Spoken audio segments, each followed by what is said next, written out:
કરીશું વાત સ્થાનિક સ્વરાજ્યની ચૂંટણીના પડઘમમાં વચ્ચે મહત્વના સમાચાર।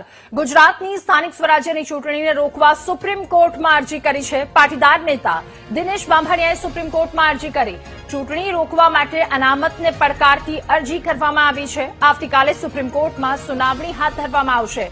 27% અનામતની નીતિને કોર્ટમાં પડકારવામાં આવી છે। તો પાસ નેતા દિનેશ બાંભણિયા કે જેમણે સોશિયલ મીડિયામાં આ અંગે પોસ્ટ કરી છે, 27% અનામતની નીતિનો તેમણે વિરોધ કર્યો, ત્યારે રાજ્ય સરકારે સુપ્રીમ કોર્ટની અનામત નીતિનું કોઈ પાલન ન થયું હોવાનો તેમણે આરોપ લગાવ્યો છે।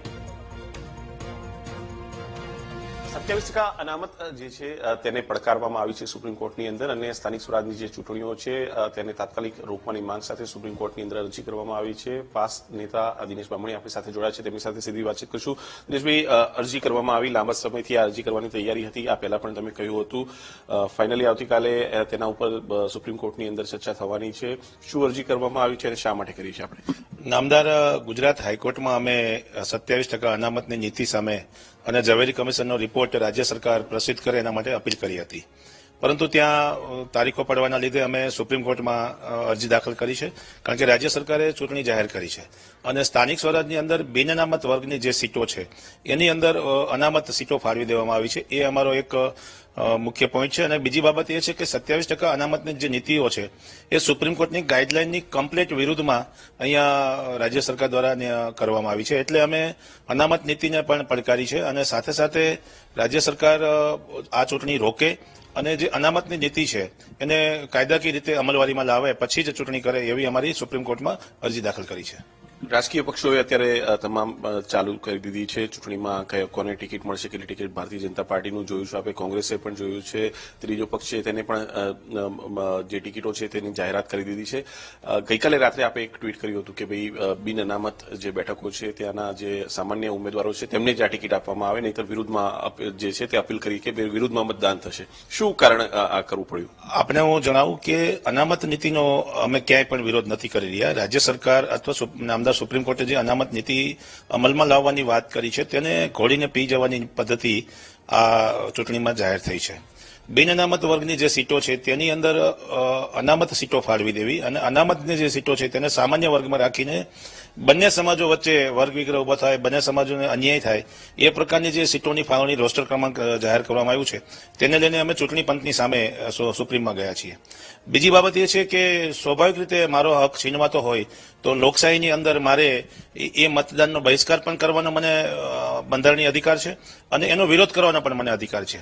તમામ રાજકીય પક્ષો બિન અનામત વર્ગના ઉમેદવારોને ઇગ્નોર કરીને જો કોઈ સીટોની ફાળવણી કરે અને સામાન્ય વર્ગની સીટોની ઉપર વસ્તીના આધારે જો વર્ગના લોકો બિન અનામત વર્ગના લોકોને ચૂંટણી ટિકિટ આપવામાં નહીં આવે તો એનો વિરોધ કરવાની પણ અમે અપીલ બિન અનામત વર્ગના તમામ વર્ગોને કરી છે। કોંગ્રેસ પણ પહેલા કહેતું રહ્યું છે કે જે આ અનામત ફાળવણી 27% કરવામાં આવી તેના કરતાં વધુ જે છે તે અનામત હોવી જોઈએ અને રાજ્ય સરકારને સીધું એમને કહ્યું છે કે આ રિપોર્ટ જે ઝવેરી કમિશન દ્વારા આપવામાં આવ્યો છે તે રિપોર્ટ પબ્લિક કરવામાં આવે જેથી કરીને સ્ટડી કરવામાં આવ્યું છે। કે સુપ્રીમ કોર્ટની અંદર તમે આ માંગણી કરવાનો છો કે રાજ્ય સરકાર એનો રિપોર્ટ જાહેર કરે અથવા અત્યારે તાત્કાલિક ખાલી ચૂંટણી રોકવા પૂરતું જ આ બાબત છે? અમે નામદાર હાઈકોર્ટમાં એ જ અરજી કરી હતી કે ઝવેરી કમિશનનો રિપોર્ટ પબ્લિશ કરવામાં આવે, પરંતુ રાજ્ય સરકાર તરફથી જે જવાબ રજૂ કરવામાં આવ્યો એમાં એમ કહેવામાં આવ્યું કે અમે ઝવેરી કમિશનના રિપોર્ટને ધ્યાને લેવામાં આવ્યો જ નથી અને સુપ્રીમ કોર્ટનું બાઇન્ડિંગમાં અમે લોકો આવતા નથી, એટલે કે રાજ્ય સરકાર આવતી નથી। આવો જવાબ લેખિતમાં રાજ્ય સરકારે નામદાર હાઈકોર્ટમાં કરેલો છે, એટલે અમે સુપ્રીમ કોર્ટને એ જ વાત કરી છે કે સુપ્રીમ કોર્ટની ગાઈડલાઈનનો ભંગ થઈ રહ્યું છે। સુપ્રીમ કોર્ટની ગાઈડલાઈન મુજબ ઝવેરી કમિશનનો રિપોર્ટ પબ્લિશ કરવામાં આવે અને રિપોર્ટ પબ્લિશ કર્યા પછી કદાચ કોઈ એમાં ખામી હોય તો એને રિમાન્ડ કરવામાં આવે અને રિમાન્ડ કર્યા પછી લોકોના ઓપિનિયન માંગવામાં આવે।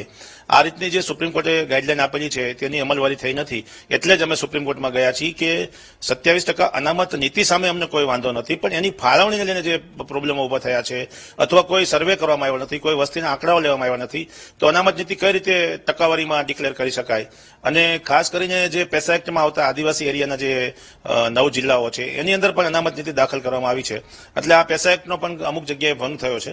એટલે તમામ બાબતોને લઈને અમે સુપ્રીમ કોર્ટમાં ગયા છીએ। અમારી એક જ માંગણી છે કે સુપ્રીમ કોર્ટની ગાઈડલાઈન મુજબ 27% અનામત હોય તો 27% અથવા જે ટકાવારીમાં આવતું હોય એ અનામત લાગુ કરવામાં આવે, પરંતુ રાજ્ય સરકાર પહેલા એ તો આંકડાઓ જાહેર કરે કે કયા સીટની અંદર કયા લેયરની અંદર, કારણ કે ટ્રિપલ ટેસ્ટના નિયમ મુજબ આ સીટોની ફાળવણી કરવાની છે, એટલે ટ્રિપલ ટેસ્ટનો નિયમ આમાં ઇગ્નોર કરવામાં આવ્યો છે. અને ટ્રિપલ ટેસ્ટના નિયમ મુજબ રાજ્યની અંદર પંચાયત, તાલુકા પંચાયત અને જિલ્લા પંચાયત 3 લેયરમાં સીટો ફાળવણી કરવાની સુપ્રીમ કોર્ટે ગાઈડલાઈન આપેલી છે. એ પ્રમાણે કમિશન રિપોર્ટ પબ્લિશ કરે.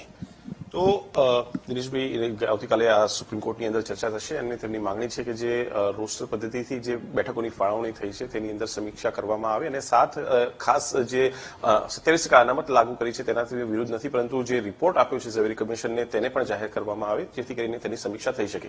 કેમેરામેન શાહ શર્મા સાથે મેહુલ દેસાઈ, ગાંધીનગર.